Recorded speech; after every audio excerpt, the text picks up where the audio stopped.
আসসালামু আলাইকুম, সবাই কেমন আছেন? আশা করি সবাই অনেক ভালো আছেন। তো আল্লাহর অশেষ রহমতে আমিও খুবই ভালো আছি। তো আজকে আপনাদের সাথে খুবই মজার একটি সাজনার ডাল শেয়ার করব। তো চলুন তাহলে দেখি নেই।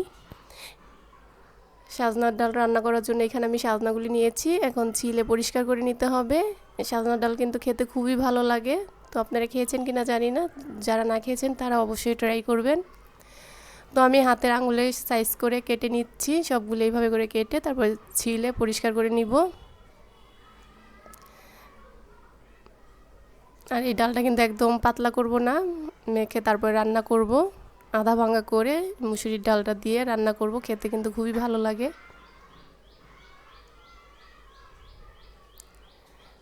তো এইভাবে করে সবগুলি সাজনা পরিষ্কার করে নিব। আর এখানে কিন্তু মুসুরির ডালগুলি ধুয়ে পরিষ্কার করে রেখেছিলাম আগের থেকেই। তো স্বাদ মতো লবণ দিয়ে দিলাম, 1 চা চামচ ধনিয়ার গুঁড়ো দিয়ে দিয়েছি, 1 চা চামচ হলুদের গুঁড়ো দিয়ে দিলাম, সামান্য একটু লাল মরিচের গুঁড়ো দিয়েছি কালারটা সুন্দরের জন্য, 1/2 চামচ আদা বাটা দিয়ে দিলাম, আর 1/2 চামচ রসুন বাটা দিয়ে দিয়েছি,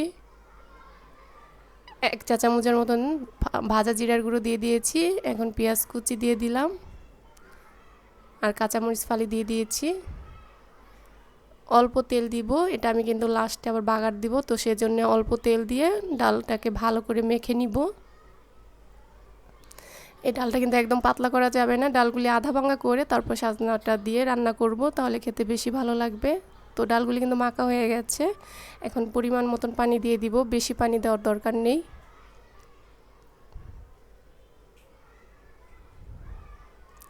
তো এই পানিতে কিন্তু সিদ্ধ হয়ে যাবে, আর পানি দেওয়ার দরকার নেই। চুলাটা ধরিয়ে দিয়েছি। তো ডালটা কিন্তু বলক এসে গেছে, ডালটা যখন একটু ফুটে ফুটে যাবে তখন সাজনাগুলি দিয়ে দিব।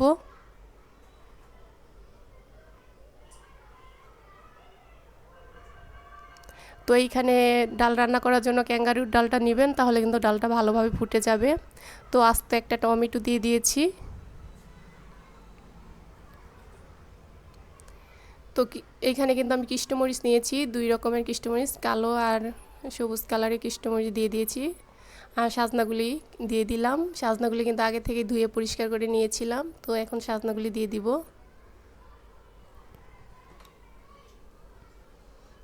ডালটা যখন একটু হালকা ফুটে যাবে তখন সাজনাগুলি দিয়ে দিবেন, আর বেশি দেরিতে দিলে কিন্তু সাজনাগুলি আবার সিদ্ধ হবে না। এখন সিদ্ধ করা পর্যন্ত অপেক্ষা করতে হবে।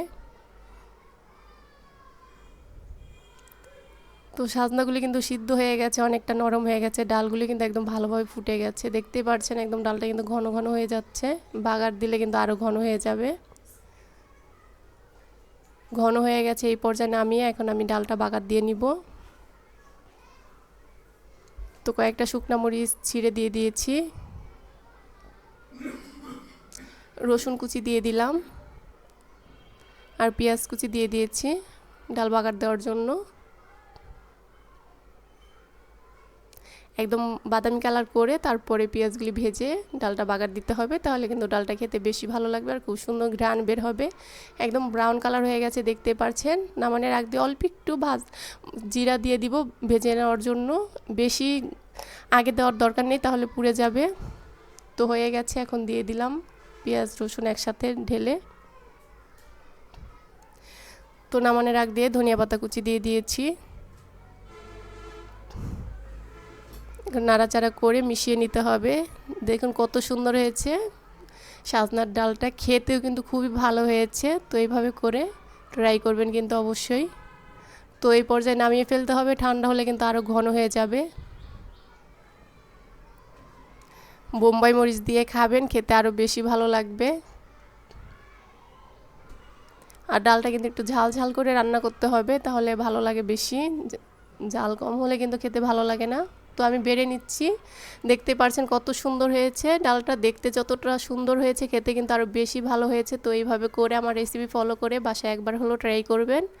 আর আমার রেসিপি যদি ভালো লাগে তাহলে অবশ্যই লাইক করবেন, কমেন্ট করবেন, শেয়ার করবেন, আর আমার পেজে ফলো করে দিবেন, আর আমার জন্য দোয়া করবেন, আর আপনাদের প্রিয় মানুষদের সাথে বেশি বেশি করে শেয়ার করবেন। সবাই ভালো থাকবেন, আল্লাহ হাফেজ।